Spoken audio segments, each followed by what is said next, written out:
Blog Talk Radio.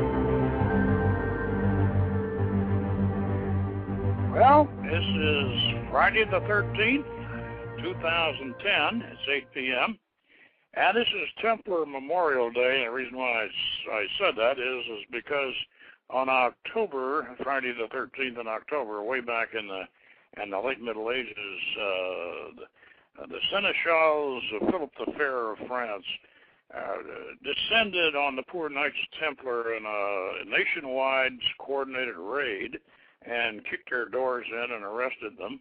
And ever since then, Friday the 13th has been considered unlucky. Well, at least it was unlucky for the Templars. Now, tonight, I'm going to lead a discussion, because I want some people to call in on this, if you're up to it, on Hermetic philosophy.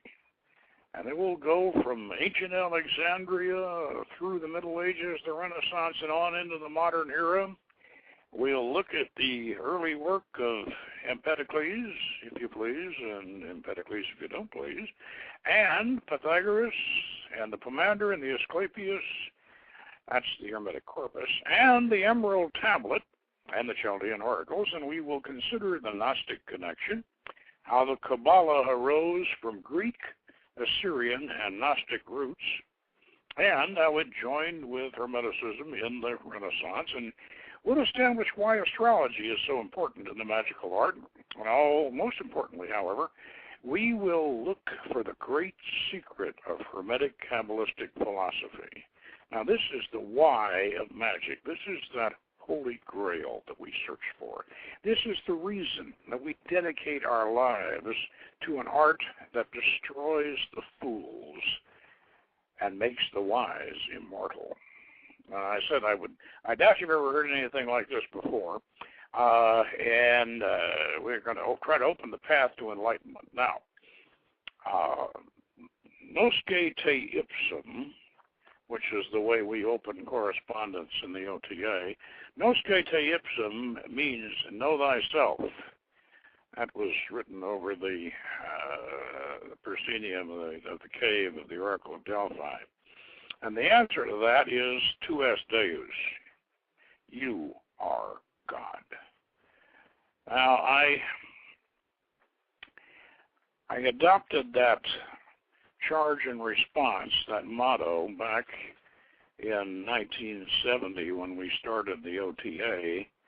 And you know, I don't believe I fully understood the significance of it then, but I knew that that's what we ought to have as a motto, and know yourself, you are God, and we ought to have that as a motto. We ought to strive for that, and I'm very, very glad I did, because eventually I did. I did make that motto. I internalized it to the point where I think I finally understood it, and that's what we're going to discuss tonight.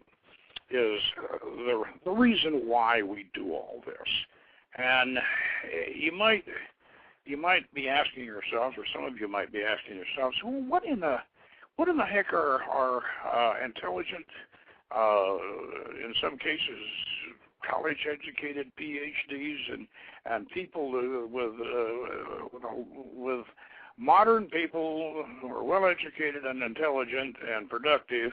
Why do they immerse themselves in a practice that seems superstitious? It seems anachronistic in the sense that it's very medieval.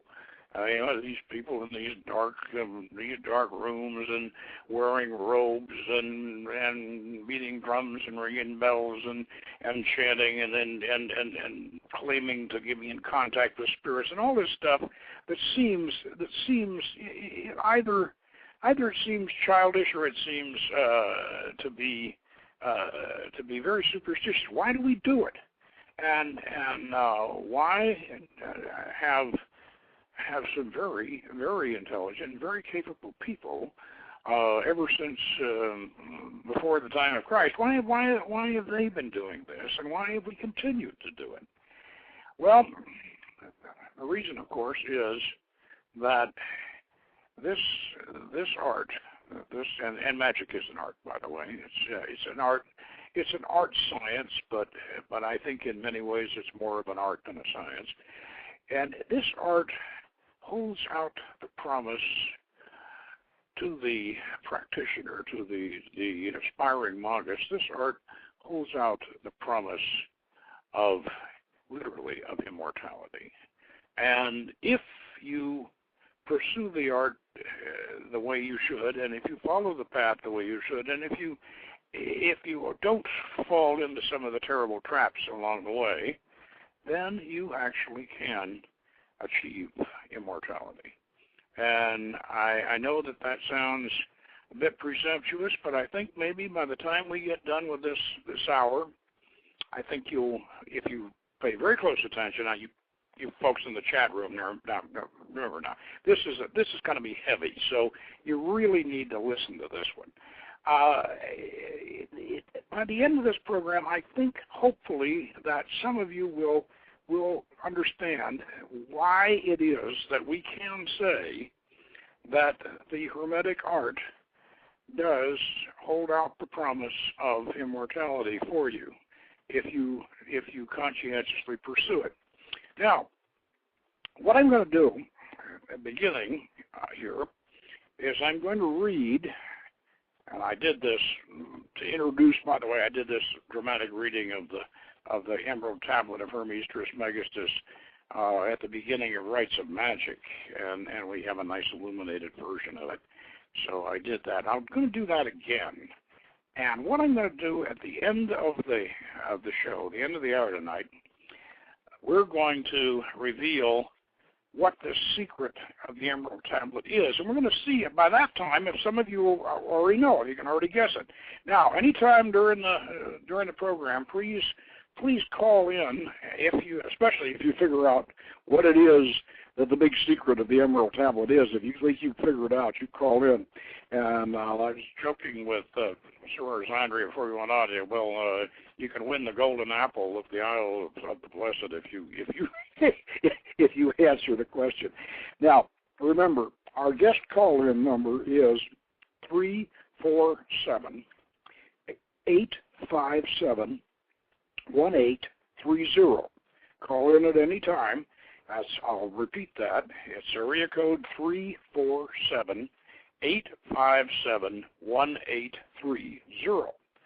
All right, now, we'll start off by reading the ancient and mysterious Emerald Tablet of Hermes Trismegistus, and you see if you can figure out what the secret ingredient here that Hermes is talking about, what it really is. All right, here we go. True it is, without falsehood, certain and most true, that which is above is like to that which is below, and that which is below is like to that which is above, to accomplish the miracles of one thing. And as in all things whereby the contemplation of one, so in all things arose from this one thing by a single act of adoption.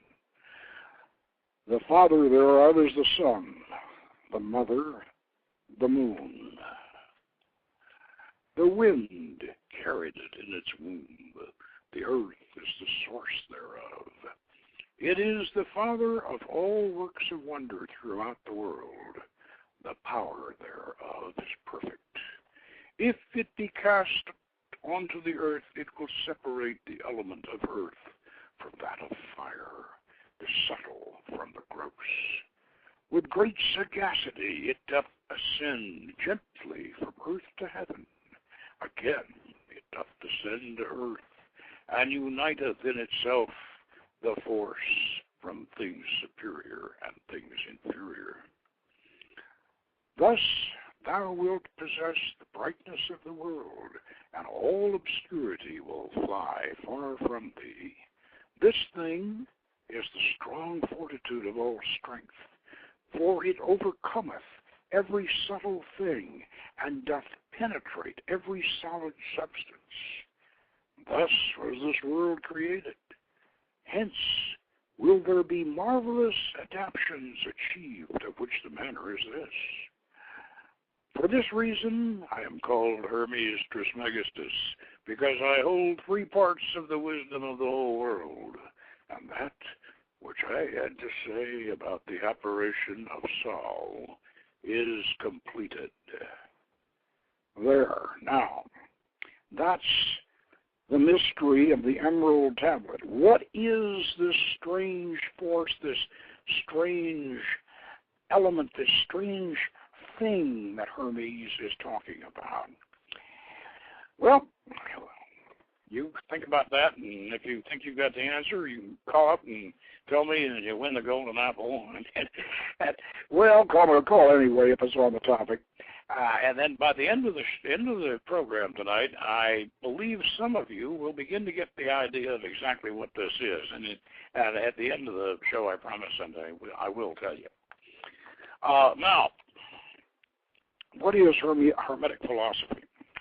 Well, Hermetic philosophy is, you want to describe it technically, it's more Neoplatonic than Gnostic, and it's more, and it is monotheistic, but it is monistic. It's not dualistic. Now, all this, of course, is philosophical gobbledygook. But Hermetic philosophy, as early as we can detect it, began in the the earliest part of the Greco-Egyptian period. Even before that, it began, as far as we know, with a Greek on the island of Sicily whose name was Empedocles. And Empedocles, and it was a school of Greeks. Empedocles and Hermética were both working on similar basis. These people were the earliest that we can detect. They were pre-Pythagorean. They very soon this became Pythagorean philosophy. These people were the first that we know of who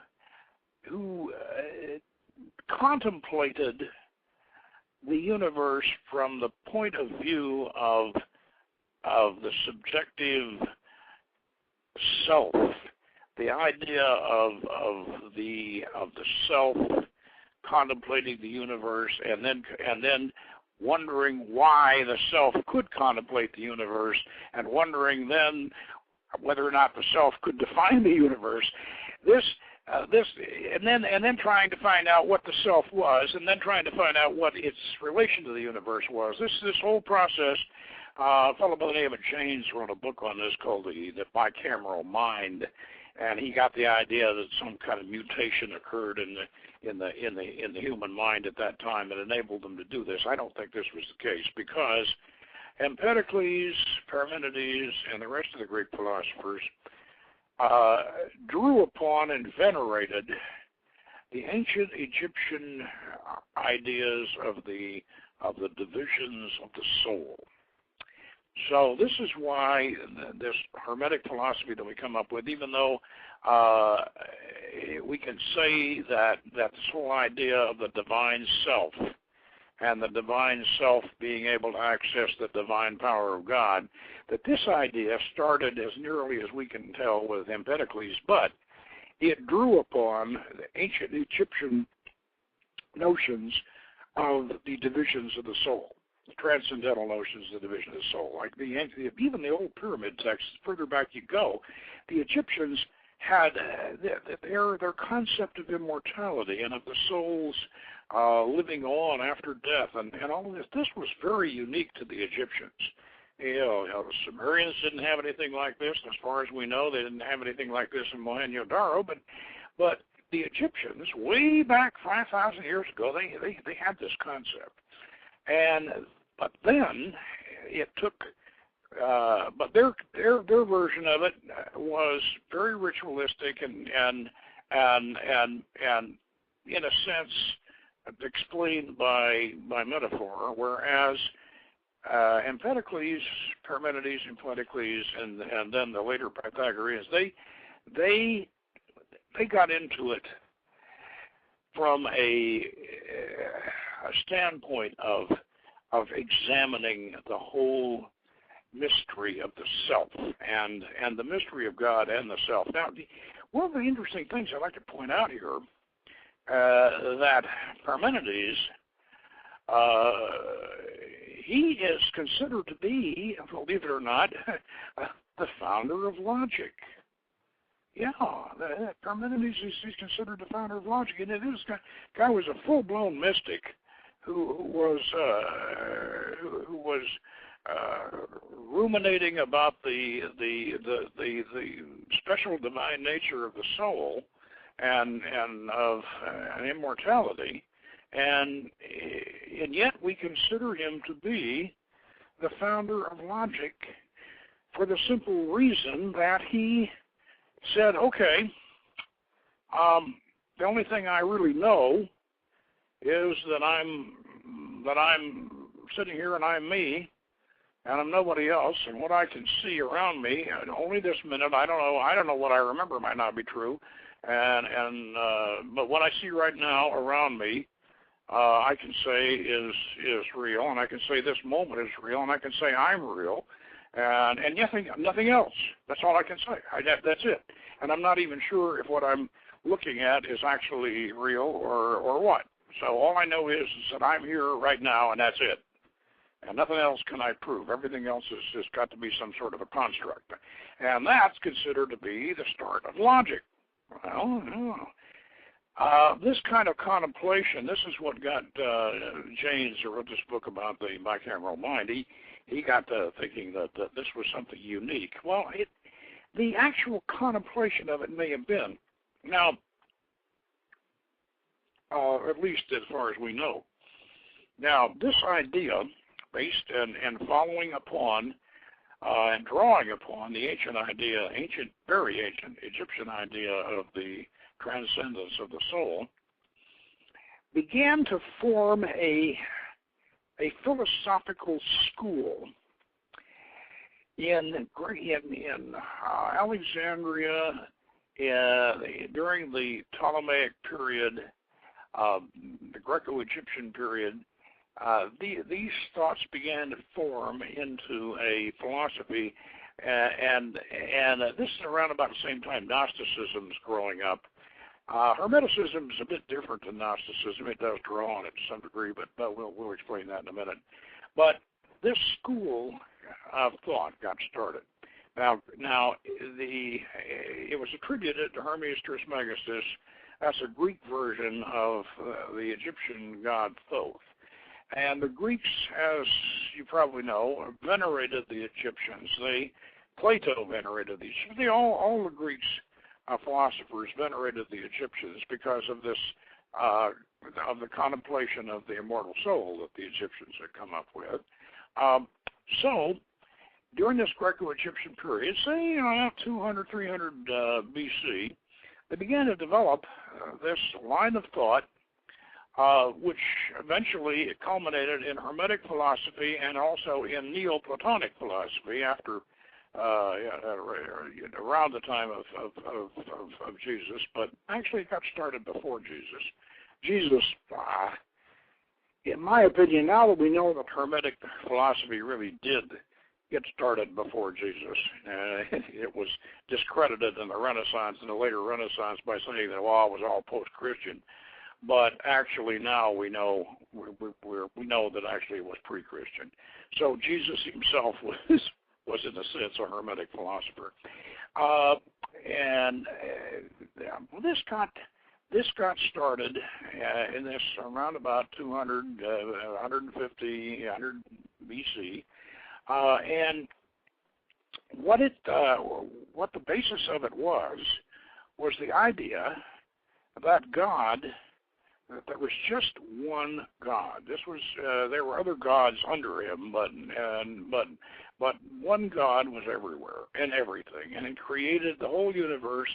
Good and evil and everything was created by one God, and God permeated everything, and he was completely present in everything, and that he had a special, and this is very important, he had a special mission for humanity, that we really were, according, and you see this had an influence, of course, on the Hebrew scholars too, because they said, God created man in his own image. Well, that's a Hermetic concept. So God, according to this philosophy, is in everything, and he creates man to be the regent on the planet.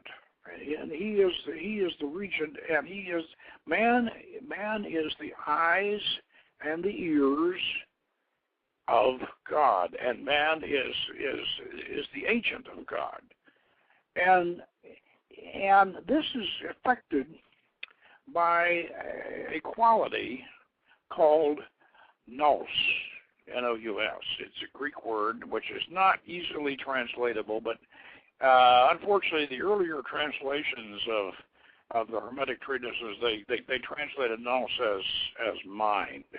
And that's not a good translation, because he ended up with the Hermetic treatise where in the Commander Hermes says, "We have a call coming in." Okay, this is the Hermetic Hour, and you're on the air. Who am I talking with? Oh, hi. This is Keith in Tucson. Yeah. Hello. Yes. Hey, hello. You're on the air. Yeah. Oh, hey. Yeah, I'm really enjoying the show thus far, but I was really amazed that you referenced Jane's book, The Origin of Consciousness and the Breakdown of the Bicameral Mind. I'm very familiar with the book. I actually have an old hardbound copy of the book. And one of the things about the bicameral mind that James, his theory that he put forth is that, and not that I believe it one way or the other, but it's an interesting theory, is just that early man in early society was basically what we consider today would be someone who's schizophrenic, more or less, and someone who doesn't have the mind space to think in metaphors or anything, and so they heard voices from God and stuff. And it was only until society became more advanced and more complicated that man was forced into becoming more conscious, and then the voices of the gods start to fall away, and man was forced to evolve, and that was the theory of the breakdown of the bicameral mind. Yeah, I'm familiar with all that because, of course, I've read the book, but I have to tell you, I don't agree with that. I think that he is fishing for something that's taken. I think it took a much longer time to generate. James is looking at some sort of trying to peg some sort of a mutation at that period, when Empedocles and Parmenides were all of a sudden, well, according to James, all of a sudden they start saying, "Oh my gosh, we're thinking." Right.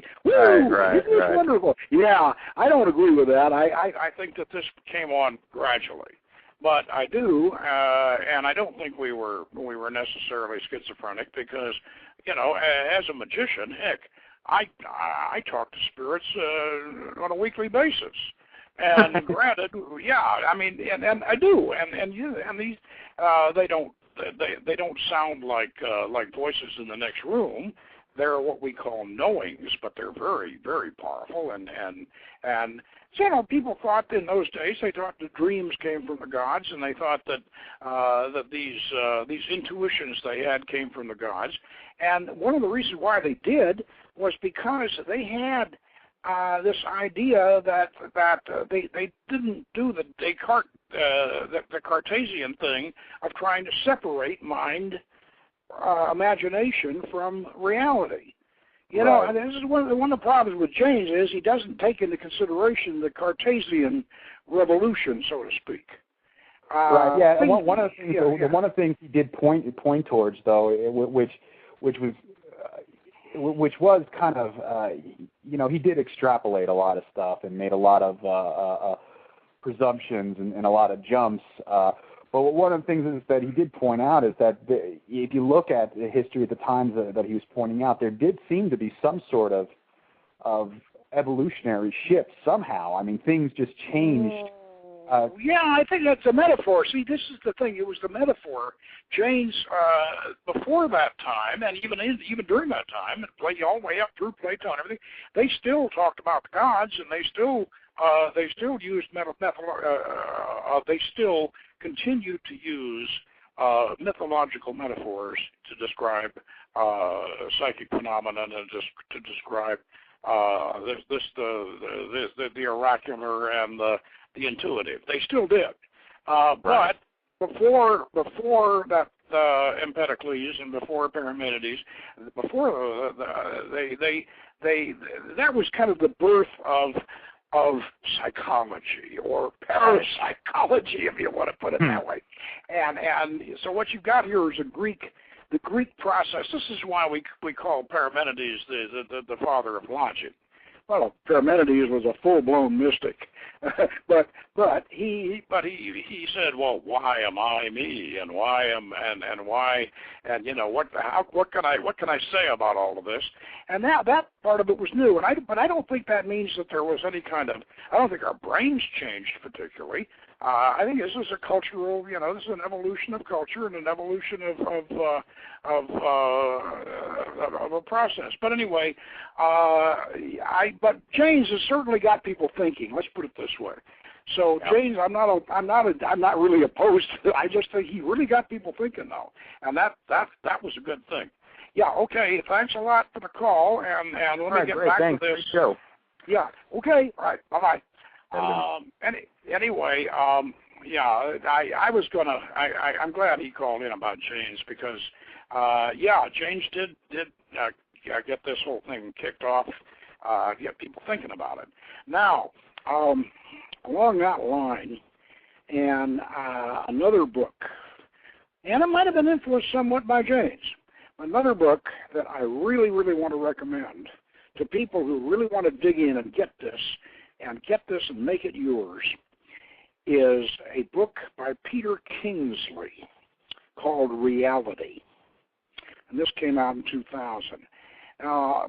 Fred Adams, my old master who just died just last year, Fred Adams had been telling me over and over again, "Poke, you got to read this book. You got to read this book." And I kept putting it off. And finally, Sister Celine, our own alchemical adept, she just laid a copy of it on my desk and said, "Here, read this." And this book, Reality, is 600 pages long, but it's on Parmenides and Empedocles, and at the end, in the end of the book, he lays it out. I mean, you have to wade through a lot of circular Greek philosophy, but by the end of it, he's going to lay out immortality for you. And so I highly recommend that Peter Kingsley book. It's called Reality. Anyway, but to get back to this, the Hermetic treatises, they promoted and extolled this idea that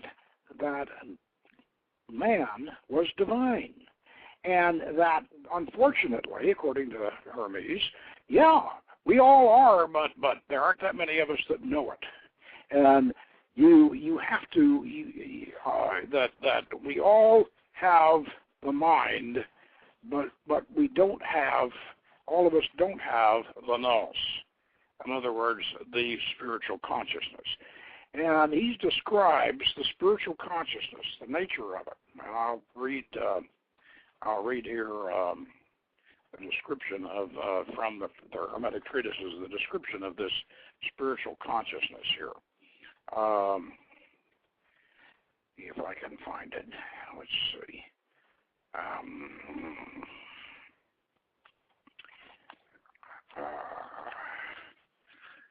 Wait a minute. Anyway, I've got this copy of the new translation of the Hermetic treatises, and this is put out by Inner Traditions as the new translation of the Corpus Hermeticum and definitions of Hermes Trismegistus to Asclepius, translated by Clement Seaman, Doreen von Oven, William Wharton, and Jean-Pierre Magie. This is the best, and I've read, I guess, 4 different versions of the Hermetic treatises. This is the best one I've ever read. Now, let's see. On page 58, we have the description of the nous. And that, I think, will explain a lot of what this is. Just a moment here. Now, this is Book 12, Chapter 1. Otat, nous comes from God's essence. If indeed he has an essence, what sort of thing this essence is, he alone knows fully. In fact, nous is not separate from God's true essence, but is, as it were, spread out from it, just like the light of the sun. In men, this nous is God. Thus, some men are gods, and then humanity is akin to divinity. In fact, Agathos Daimon called gods immortal men, and men mortal gods. But in irrational creatures, there's just nature. Now, wherever there is a soul, there is also nous. Likewise, wherever there is life, there is also a soul. However, in irrational creatures, the soul is life devoid of nous. Nous is the benefactor for human souls, for it moves them to the supreme good. And if irrational in irrational creatures, it works in the nature of each, whereas in men's souls, it counteracts that nature. For every soul, on being born in a body, is immediately corrupted, both by pain and pleasure, and since the body is composed of different parts, both pleasure and pain seethe within it like juices in a stew, and the soul, when it enters into these, is drowned. In other words, what he's saying is you have to meditate, and you can't just be going around enjoying yourself and entertaining yourself and becoming fascinated by all the pleasures of the flesh. You have to take time to meditate and contemplate, and in order to find those, which is very true, you do. But on the other hand, Hermes, as much as he extols the good and the compassionate life, because naturally all people have a measure of God in them, and so consequently you're supposed to respect all human life, but even so,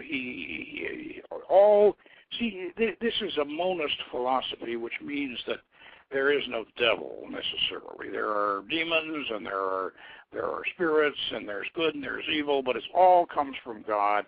And Hermes says on several occasions that to the pure all things are pure. In other words, the morality in the Hermetic tradition morality is designed to let you find the nulls and celebrate the nulls over the distractions of the flesh. But it is not a Christian or Jewish type morality where you're going to be damned to hell if you don't, or anything like that. But you are, however, cautioned against hurting other people, because they are creatures of God also. Now let's do another quote here from Hermes on the nulls. Without nulls, the soul cannot say anything or do anything. Often nulls leaves the soul at such a time, and the soul neither sees nor hears, but is like a dumb creature, such is the power of nulls. But it leaves such a soul tied to the body and suffocated by it here below. Such a soul, my son, has no nulls, and therefore such a one should not be called a man. For man is a divine being and is not to be counted amongst the other creatures on earth, but amongst those in heaven, called gods. Indeed, if we have to speak the truth boldly, the true man is above the gods, or at least fully their equal in power. Now this is the reason why, during the Renaissance, the modern magical writer Dame Frances Yates said that this Asclepius, from which this is from, was the charge of dynamite behind Renaissance Neoplatonism. Now, we refer to this as Neoplatonism. Plotinus was a later Platonic philosopher who developed what we call the emanation theory, which has since become a very integral part of Hermetic teaching. Now, one of the things that I want to point out, staying with it, I know this is a very complex subject, but let's get back to our outline here and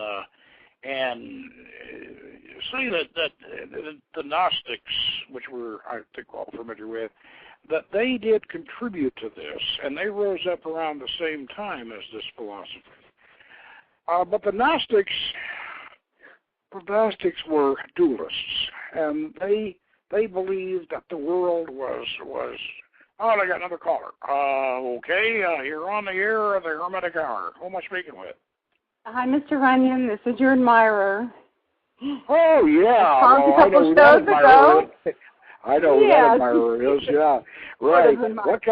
What can I do for you, sister? We have a little discussion going on, and this is actually Sister S, and we have a little discussion going on in the blog, and we're talking about the soul and the angels, and if we wanted to ask you if you consider the angelic selves and us to be two separate things, or if we're empowered, all of us, by God, or a lot going on in that little blog box.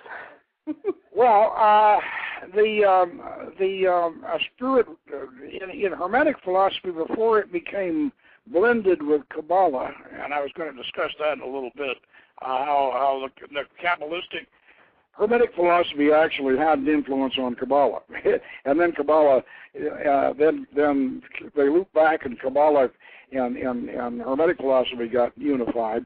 But so I think we can answer the question for both Hermetic and Kabbalistic philosophy that angels are messengers of God, and they actually, in some respects, they're not as creative as men, as people are, because human beings have the power to procreate, and this is a tremendous power. Angels don't have this. Angels are messengers of God, and whereas what you might want to call demons, if you're a dualist, let's just say spirits, are disembodied entities that can be human beings that are hanging around. They can be elementals. They can be embodied spirits that in and of themselves are not. They don't have the full range of of action that people do. Really, according to Hermetic philosophy, and I think Kabbalistic philosophy also, because the two of them are very closely related, human beings, if they realize it, and if they have the nous, are actually more powerful and more have a further range of power than the angels or the spirits. Does that answer your question? Thank you very much, Father. Okay, thanks. Thanks for calling. We love listening to your show. Thank you. Okay, bye-bye. Anyway, I'm going to catch up here on the we're back to our line. Okay, the Gnostics had this. They had a kind of a negative idea about the world. I mean, they thought it was controlled by an evil demiurge, and we had to get loose from this evil demiurge, and then we would climb back up through the spheres. Well, this is not the way the Hermetic philosophy went. Hermetic philosophy said the world's a great place. I mean, it's a wonderful place. It's beautiful. But instead of being trapped by an evil demiurge, man is trapped by his own just lust for the pleasures of the flesh and everything else. And if he really wants to take control of his incarnations and take control of his immortality, then he needs to take the time to meditate, become spiritual. And now let's say this, that one of the basic factors of Hermetic, one of the basic things in Hermetic science is the idea of reincarnation and immortality. This is a given. This is not anything that you have to, as far as Hermetic philosophy is concerned, that you have to prove. We just know it's true. And the reason why we know it's true is the whole idea, and this is where Empedocles and the Janes thing and all this comes in. The reason why we know it's true, that we are immortal, is because we of the great I Am. That's the great I Am.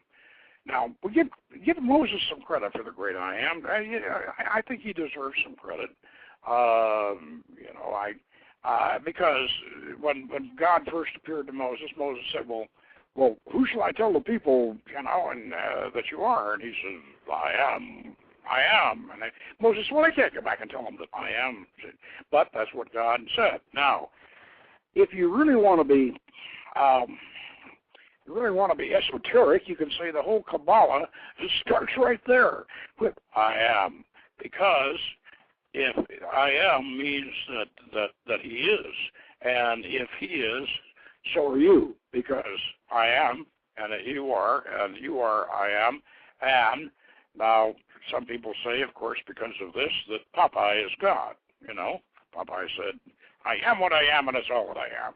Well, that's true, and so, but more profoundly than that, the great I Am is the reason why you are immortal, is because you have the consciousness. Nobody else has it that you know of. You assume they do, but then you've got it. And the consciousness, if you have the nous, that's the spiritual consciousness. That's God.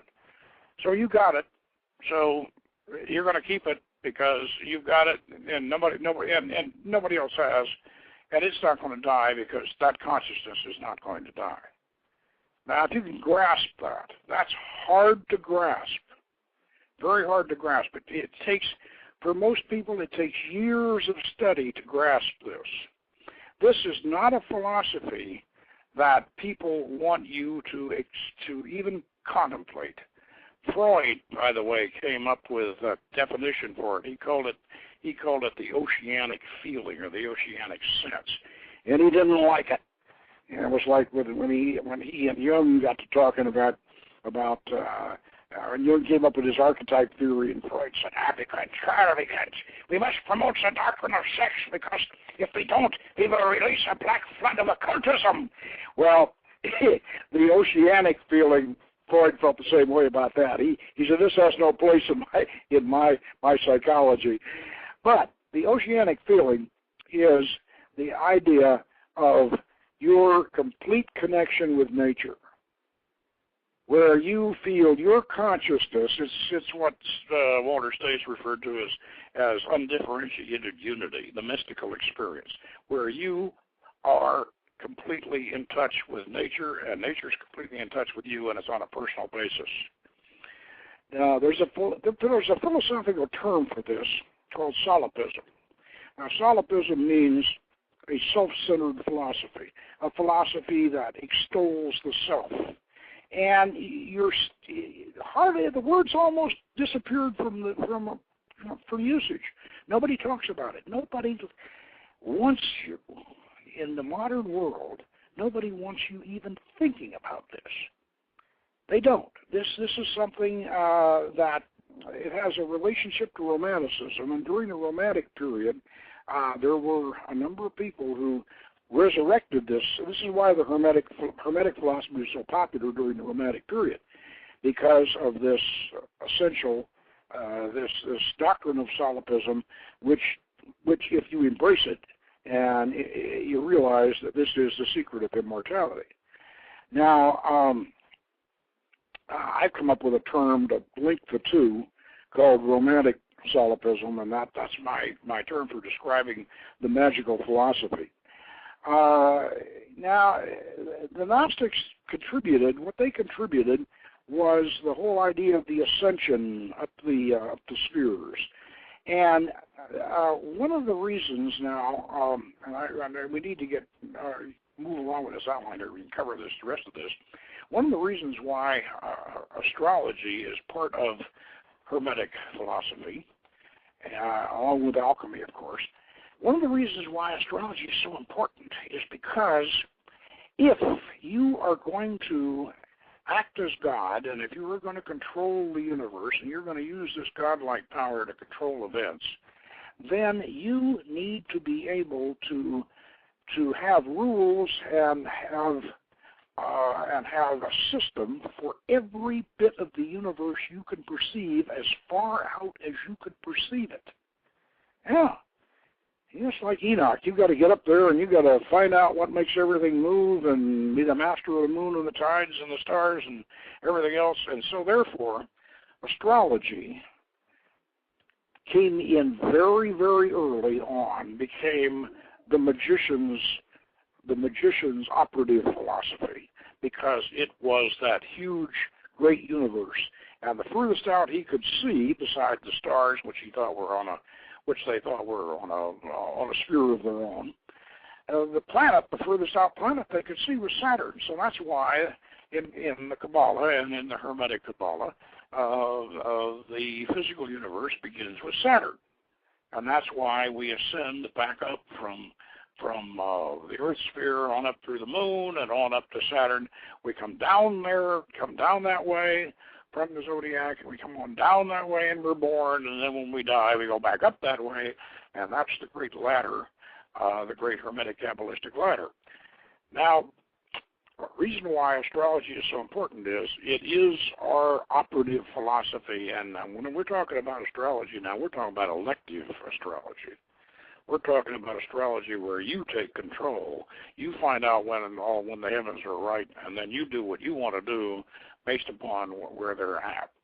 Now, so astrology is really important for expanding your universe. If you're going to be God, then you better have your whole universe under control. So that's why we do that. Now, what we might say is this, that astrology, of course, was in those days geocentric, and they weren't quite sure how much credit to give to the precession and various things like that. And they couldn't see any further out than Saturn, so that was the only, that was the end of the planet. Now, so therefore, why did it work? Well, it worked because they wanted it to, and it worked because it was the system they perceived. Now, this is a little hard to grasp, but if you think about it, in relation to Hermetic philosophy, you can see where it works. If you have a system, even if it's not correct, if it's what you see and it's logical and it works for you, and you've gone ahead and expanded your out, and your colleagues, they agree with it and everything, and you got it, it'll work. Yeah, it sure will. Now, today we know that there are planets beyond Saturn, and we know that there's Uranus and Neptune and Pluto. Well, I guess Pluto's been deplanetized, but we're not going to go along with that. There's some other scientists. No, we know there's Pluto out there. So today we need, in our elective astrology, our magical astrology, we need to include Uranus, Neptune, and Pluto. Why? Why do we need to include them? Well, it worked just as well when we didn't include them, but we need to include them simply because we know they are there.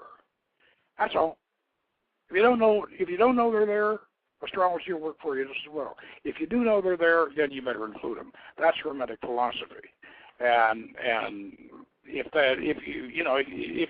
you're with me, if you follow me so far, you can realize that is really how it's going to work. Now, does all this actually work? You better believe it does. And one of the reasons why we study all this and why we do these operations is not so much for the result of the operation. It's not to win the lottery or to get the right sex partner or any of the or the right job or whatever. I've used it for that purpose. But the real reason why we do all this is to prove to ourselves that it works. We're proving, the magician is proving to himself that he is the representative of God and that he can make the universe work. Now, the universe really does work this way. And we've proved now in physics that the observer can influence the experiment. Now I'm going to get into, very briefly, that other branch of Hermetic science. I consider the Kabbalah Hermetic, definitely. And of course we blended it with Hermetic science in the Renaissance anyway, but it originally was Hermetic to start with. And now we're going to discuss alchemy. Now, alchemy works. It works not because it's scientific, and it works on the principles that are kind of, you might say, whimsical, you might say obsolete, you might say superstitious, you might say a whole bunch of things about alchemy to discredit it. But alchemy works, and it works for one reason, because the alchemist doesn't just bring something to a temperature as quickly as he can, like in chemistry. The alchemist slow cooks everything he does. He's like a gourmet chef, and he's got those molecules agitated and just agitated just enough. And then his intent and his belief and his desire and his will, while they're simmering on, and while he's changing them, he's calcinating them, he's transmuting them, and he's letting them ferment, and he's distilling them, and he's doing all this stuff to them, and all the time he's doing this, his will and his desire is affecting them, and that's why it works. Then we are now realizing in physics, in actual physics, they're realizing that this is the case. The observer will influence the experiment.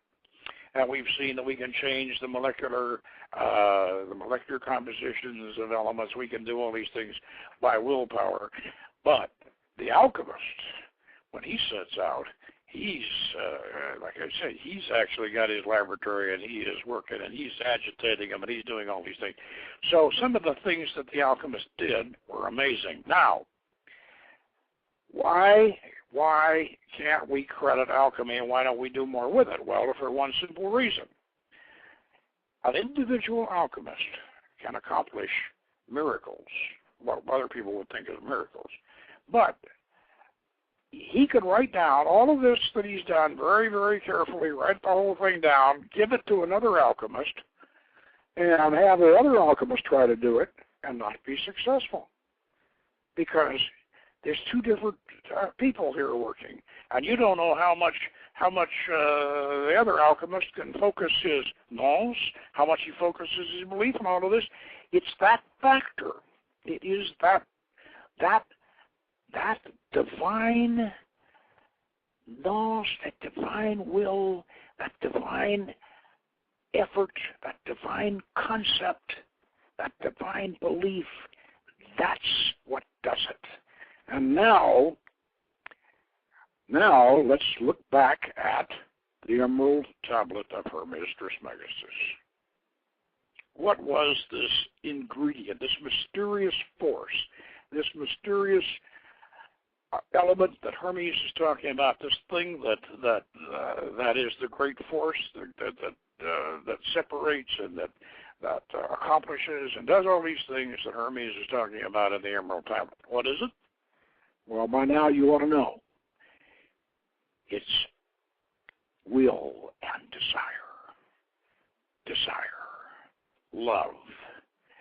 Empedocles, back 520 BC, said everything can be reduced to air, earth, fire, water, love, and strife. Everything. And the whole universe. Air, earth, fire, water, love, and strife. Now, it's love. I remember Crowley said, love is the law, love under will. He was right about that. Love under will. And I also, we could say, do what thou wilt, it shall be the whole of the law. In this case, love is the law under will, and it's very true. The problem, of course, with that is that you should will what's good and what's right and what does not harm other people, and that's why the witches added to that and said, "And ye harm none, do what you will." But still, love is the force. Love is the force that congeals it, puts it together, holds it together, and makes it. Remember, the internal combustion engine is far more efficient than it ought to be, and the reason why it is because we want it to be. The bumblebee can't fly, but the bumblebee wants to, and God wants the bumblebee to fly, so it does. And we can, the human imagination, the greatest force in the whole universe, and that is the secret behind Hermetic science, and that is why we are immortal. And that is why we can be like gods, but it's a tremendous responsibility. And fortunately, a lot of people don't seem to understand it. Otherwise, how many magicians can this planet handle? I think that Hermetic philosophy is really, really wonderful, and of course, I think it is the road to enlightenment. Now, once again, I want to recommend that Corpus Hermeticum book. Next week we'll be back on Thursday, and we'll get out another topic for you, and so we'll be back on Thursday on regular schedule. And meanwhile, have a good one, and we'll see you next Thursday. Good magic. Your home can be more than just a home. It can be your own personal fitness retreat, a place where you break a sweat, break your personal record, or just get a break in the day. Johnson Fitness and Wellness is your partner in creating the perfect home gym. And now, enjoy up to 50% off top-rated treadmills, ellipticals starting at $5.99, and major discounts on strength equipment. Visit a local store or johnsonfitness.com. Your home gym is just a few steps away. This is the story of the one who, as a maintenance specialist for a historic high-rise, knows that vintage charm historically needs constant attention. which is why when it's time to upgrade turn-of-the-century mechanicals, they turn to Grainger. With easy access to 1 million-plus products and the scale to deliver when and where you need them, the right tools and supplies are never far away. So the One can keep that vintage building running like new. Call, click Grainger.com, or just stop by. Grainger, for the ones who get it done.